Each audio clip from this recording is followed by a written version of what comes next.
welcome back, and I'm going to start off with a little intro of what this video will be about.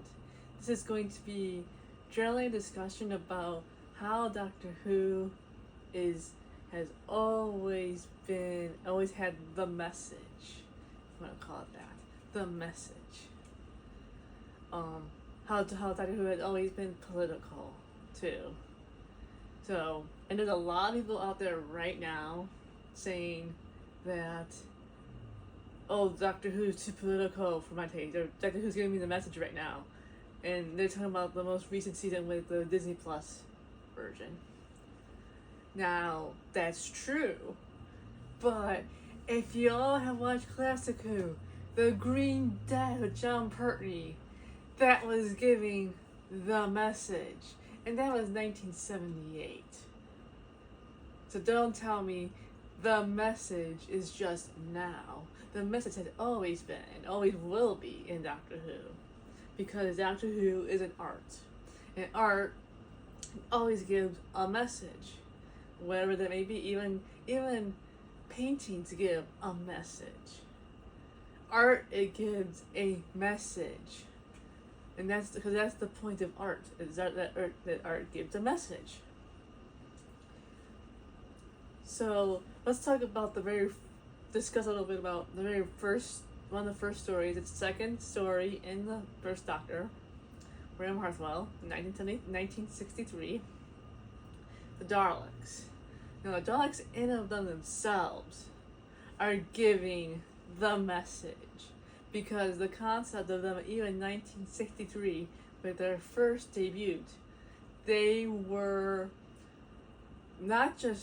squid things. They were us in the future, in a bunker from a nuclear fallout. So they were kind of like Cybermen in a way. They were people. They were humans. They weren't squids. They were people, and they were turned into Daleks. So kind of what happened with 12th Doctor with meeting them at some point. In the video game, Davros has been turning humanity into Daleks. So if you think of the Lego Doctor Who, that's what happened. That's what this first story was in 1963. Is that the Daleks were underground in a bunker, and that's because there was a nuclear fallout with the planet, and the Doctor and Ian and Barbara and Susan are trying to help them. Now these are a bit different Daleks. This is the first time that the Doctor has met them, so the Doctor is trying to understand them.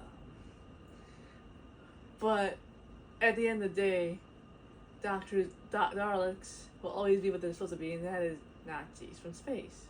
I'm going to see that word on YouTube, and hopefully I don't get taken down, but it's true. They are what Daleks were always that in 1963, and still are. Some of you all getting up to about Trish Jinable having Daleks kill each other, the impure Daleks killing the purifying ones, or vice versa.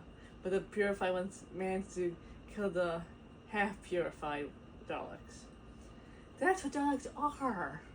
They've always been that. You shouldn't have been upset about that story. That's what they've always been. Moffat just got really far away from the concept of that. Of what Daleks were. And that's how Daleks are. They've always been like that. They were always supposed to be like that. The Genesis of the Daleks with Tom Baker. It was about the concept of, does he have the right to genocide these evil creatures that will terrorize all these planets? And by then they were squid things in the lab, being grown in the lab. But they were still intelligent creatures. Do you have the right to do that? I'm not going to answer that question, and I'm going to leave it there, because that was the challenge question to the Doctor. Does he have the right to destroy a whole intelligent species and he's an intelligent creature? Does he have the right to do that? And that's the whole purpose of them, is to make you think. And let's not forget about all the cults in the 4th Doctor and the 5th Doctor stories. There are many different cults on different planets the Doctor has met. The Sisterhood of the Khan, they're a cult. Their Doctor relit their sacred fire, which is why he got rewarded for the extra regeneration from them later on. So that is a bit of a talk about progressive stories in Doctor Who, how they've always been there and how they always will be here. Because I could take any doctor and tell you that there's always been a progressive story with the message. Doesn't matter what doctor it is. It's Doctor Who, it's MCU, it's a whole lot of stuff. Because art is about messages. So you can even take Family Guy even. There's messages in that too. Now, because it's art, it's a form of art. A painting has a message, it's a form of art.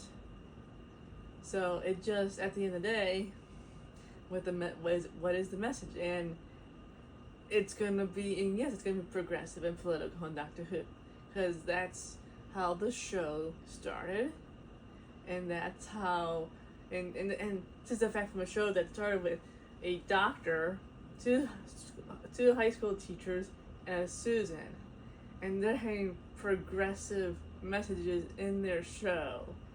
So this is like a little green campy show that BBC didn't think was gonna do very, very well, and they start having these amazing messages, amazing these concepts for Doctor Who, and it continued into Troughton, into John Pertwee, into Tom Baker, into Peter Davison, into Con Baker, into Sylvester McCoy, into Paul McGann, the audios, into Christopher Eccleston, David Tennant twice over, Matt Smith, Peter Capaldi, and Jodie Whittaker.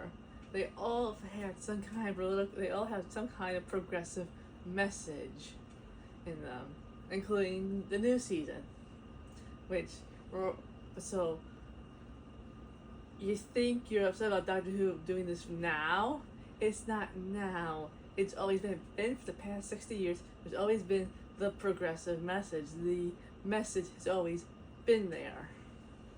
So that's my 2 cents for today. Have a good one, hearts.